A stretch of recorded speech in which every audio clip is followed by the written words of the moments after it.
Teslim ol lan şerefsiz. İnsaf. İnsaf. Adilik yapma. Bırak gideyim, benim suçum yok.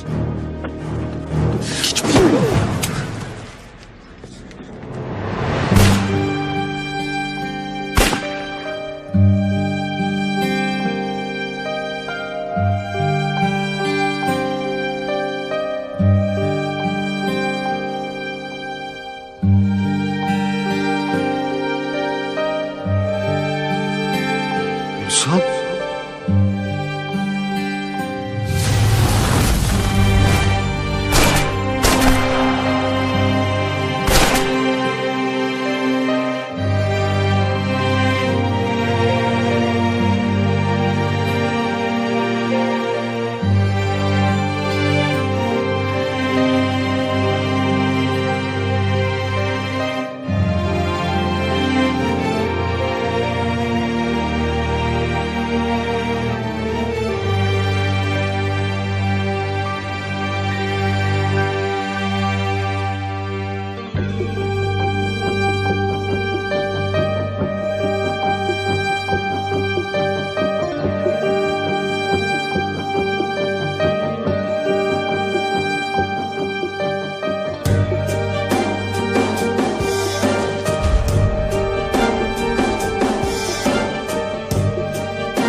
Amirim!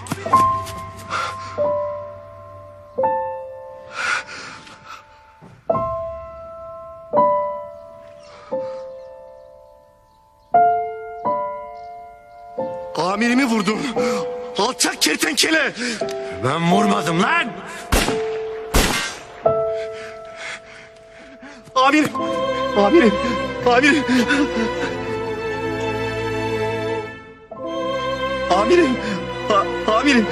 Amirim ne olur kendinizi bırakmayın. Hem daha bana Avuncu'nun kim olduğunu söyleyecektiniz. Biz beraber daha emekli ikramiyesini alıp tatile çıkacaktık amirim. Ne olur kendinizi bırakmayın. Ne olur.